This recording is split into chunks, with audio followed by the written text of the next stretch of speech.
Salut tout le monde, c'est Thierry, deuxième saison de Starter Coach. Cette fois-ci, on s'attaque à la fonction de responsable de salle. Pour la Fédé, délégué de club. C'est comme ça que c'est noté dans l'IMARC. On commence d'abord par un rappel. Au début de la saison, vous recevez un mail de l'adresse planning avec le calendrier des rencontres annuelles. Il est important que vous regardiez votre agenda pour trouver une date à laquelle vous pourriez être disponible pour être responsable de salle. Auquel cas, vous retournez par mail à la même adresse planning et vous serez inscrit dans le calendrier. À partir du moment où vous êtes responsable de salle sur un week-end, quelques jours avant, vous recevez un mail de la même adresse planning avec toutes les informations détaillées. Vous avez les fichiers de match qui sont des fichiers zip. Il vous faut copier et coller sur votre clé USB les fichiers de match à domicile que vous reconnaîtrez puisque la première équipe est celle du Basket PageX. Surtout, il ne faut pas décompresser ces fichiers. Sinon, ils ne marcheront plus quand on essaiera d'initialiser l'IMARC. Pour les autres fichiers, vous avez notamment le listing des licenciés pour retrouver des numéros de licence. Vous avez les procédures simplifiées pour l'IMARC et vous avez les convocations d'arbitres sur lesquelles on trouve les numéros de téléphone des arbitres et les numéros des entraîneurs. Vous avez aussi rendu disponible dans les caisses de table de marque dans les gymnases le même listing des licenciés, les procédures simplifiées et le manuel d'utilisation IMARC. Dans votre mail, vous allez retrouver le planning détaillé de la journée. Ce planning, vous devez absolument l'imprimer et le mettre à disposition sur la table d'IMARC. Ainsi, toutes les personnes passant à la table dans la journée peuvent retrouver le détail des rencontres, les horaires, les personnes nommées, désignées. Idéalement, vous le copiez aussi sur votre clé USB. Ce planning détaillé, vous pouvez bien sûr le retrouver sur notre site internet à la rubrique Avenir Club, consultez le document en ligne et donc vous retrouvez le même planning détaillé et celui des semaines précédentes, ce qui vous permet notamment de consulter les résultats des équipes. Sur ce planning détaillé, vous pouvez voir les heures, les lieux, les dates des rencontres, les désignations officielles, s'agissant des arbitres officiels, et les désignations de clubs, pour les tables de marque et pour l'arbitrage. Vous retrouvez aussi les responsables des réceptions d'après-match. Et enfin, vous pouvez contrôler si c'est bien le week-end où vous êtes responsable de salle, puisque vous retrouvez le responsable de salle sur le même planning tout en bas à gauche de la feuille. Très important, quand vous êtes responsable de salle, il faut venir au gymnase 1 heure avant le premier match. Pour les clés des armoires, vous devez récupérer les clés auprès des coachs. Donc si vous êtes joueur ou joueuse, vous récupérez auprès de votre coach directement. Si vous êtes parent de joueur ou joueuse, vous regardez avec le coach de vos enfants. Dans les gymnases, et on va voir les 3 différents gymnases, vous avez du matériel. À Saint-Genis, il faut un badge magnétique pour ouvrir. Il y a une armoire métallique qui est à clé, et il y a une caisse en bois où il y a le matériel pédagogique et les ballons qui est à clé aussi. Les deux se trouvent au bord du terrain à gauche quand on rentre dans la salle. À Gex, on a 2 armoires en bois dans le premier local à gauche quand on rentre depuis le hall, et elles sont fermées par un cadenas à code. À Divonne-les-Bains, on a 3 armoires au fond à droite du gymnase qui sont fermées avec des clés. Voilà pour les informations. L'étape numéro 1 est validée. On passe maintenant à la mise en place de la salle. Comme je le disais, dans chaque salle, il y a une caisse de matériel table de marque. Vous retrouvez ici les petits dessins. Sur une table de marque, on a donc la flèche, on a les 2 drapeaux et on a les plaquettes de 1 à 5 notamment. C'est ce qu'on appelle le set de table. On a aussi dans ces caisses des rallonges électriques pour pouvoir amener le courant sur la table de marque, notamment pour les ordinateurs et le boîtier du chrono. On a, comme je le disais précédemment, listing des licenciés, procédure simplifiée de l'IMARC et manuel d'utilisateur détaillé. À la table de marque, vous retrouvez le marqueur et éventuellement l'aide-marqueur. Chaque gymnase possède effectivement 2 ordinateurs, de manière à pouvoir lancer une rencontre. Et pendant cette rencontre, on peut tout à fait initialiser le 2e ordinateur pour la rencontre suivante.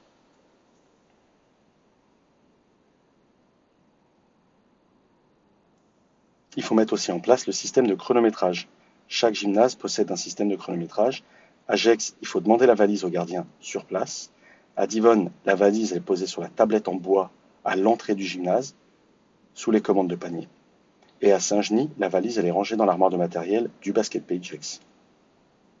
Il faut brancher le boîtier, bien entendu. La mise en place de la salle, donc vous avez notamment autour de la table les 2 chaises pour les remplaçants, de chaque côté les bancs d'équipe, avec une chaise pour les coachs à chaque fois.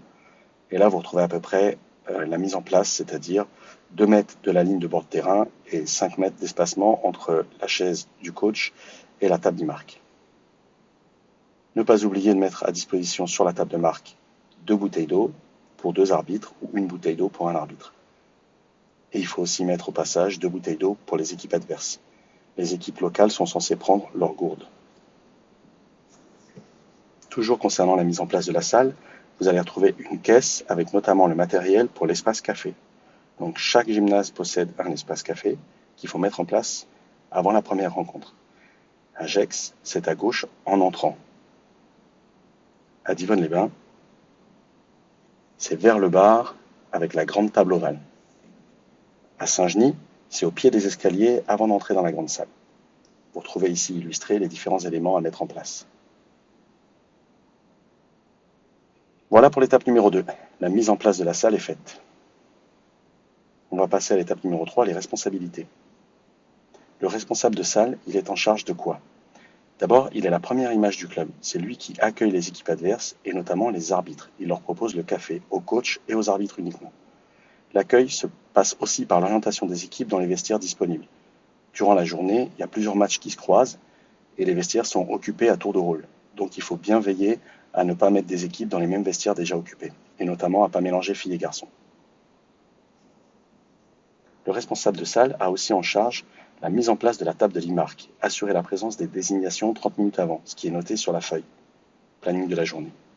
Si ce n'est pas le cas et qu'il y a des absences, il faut notamment, concernant les désignations de table de marque et arbitre club, appeler le coach responsable. Concernant les adversaires, si 15 minutes avant il n'y a toujours personne, c'est appeler le coach adverse. Et concernant les arbitres officiels, si 30 minutes avant la rencontre, il n'y a toujours pas d'arbitre, il faut appeler les arbitres eux-mêmes. Les 2 dernières informations, vous trouverez ça sur la feuille de convocation, ici en bas à gauche. Le responsable de salle est aussi en charge des règles de bonne conduite. C'est lui qui en est le garant. Bien entendu, interdit de manger et de boire dans les tribunes.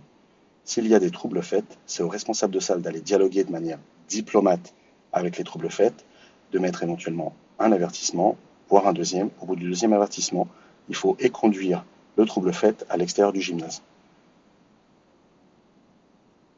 Il faut aussi éconduire les mêmes troubles faits à la demande des arbitres. Le responsable de salle doit aussi remplacer un absent à la table de marque. Si ça arrive, il faut nommer durant la période de match en question un remplaçant à sa propre charge, à savoir responsable de salle, qui doit être majeur et licencié au club.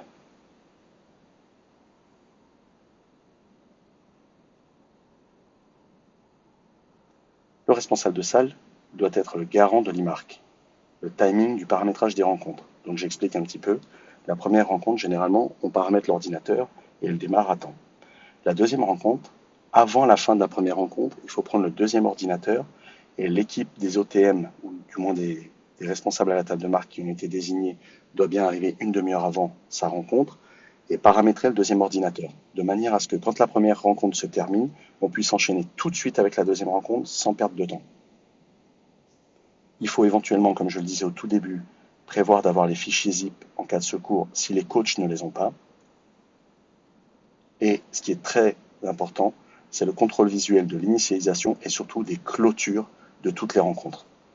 S'agissant des clôtures, on revoit ici à gauche sur le zoom, à partir du moment où on clique sur le bouton d'export du fichier à la FFBB, ce qui est la toute dernière étape de la clôture d'un match, vous avez une bande de défilement ou de progression qui apparaît et vous devez visuellement assister à l'évolution de cette progression jusqu'à ce que la bande soit passée à 100% et qu'on soit sûr que l'export a été effectué.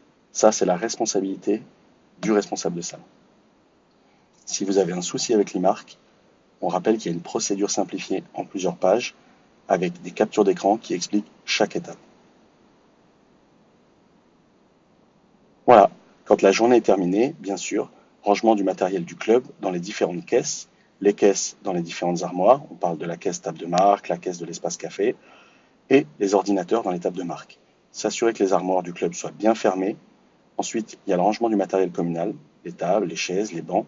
À ce moment-là, bien vérifier qu'il faut remonter les paniers. Il Il y a seulement à Gex qu'il n'est pas utile de le faire, c'est le gardien qui descend et qui remonte les paniers. Et puis, ramasser, évacuer les poubelles. Voilà. À Saint-Genis, il y a un container qui se trouve derrière le gymnase. À Gex, il y a un local poubelle à l'intérieur du gymnase. Et à Divonne-les-Bains, il y a un container à la sortie du gymnase. Donc, quand vous reprenez votre voiture depuis la route, première à droite, au bout de 15 mètres, vous avez des containers collectifs. Et enfin, nettoyer les différents espaces utilisés, les contours de terrain, l'espace buvette, les vestiaires. Oui, bien sûr, le responsable de salle doit faire le tour des vestiaires pour être sûr qu'il n'y a pas des choses qui traînent dans les vestiaires, les tribunes, etc. Voilà. À Saint-Genis, il faut passer le balai. À Gex, il faut passer le balai plus la serpillière. Le matériel sera mis à disposition dans l'espace cafétéria. Et à Divonne, il faut passer le balai. À ce moment-là, bien sûr, il est recommandé de demander de l'aide à la dernière équipe, donc les joueurs, les joueuses, le coach, et éventuellement, si vous connaissez du monde dans l'assistance, vous avez le droit aussi de les engager. Voilà, j'espère avoir été clair sur le maximum d'informations pour vous aider à prendre en charge cette responsabilité qui finalement paraît compliquée, mais en tout cas est incontournable pour les clubs et croyez bien que vous ne serez pas seul, il y a toujours du monde pour vous encadrer. Voilà, je vous souhaite une excellente fin de journée, je vous dis à très bientôt.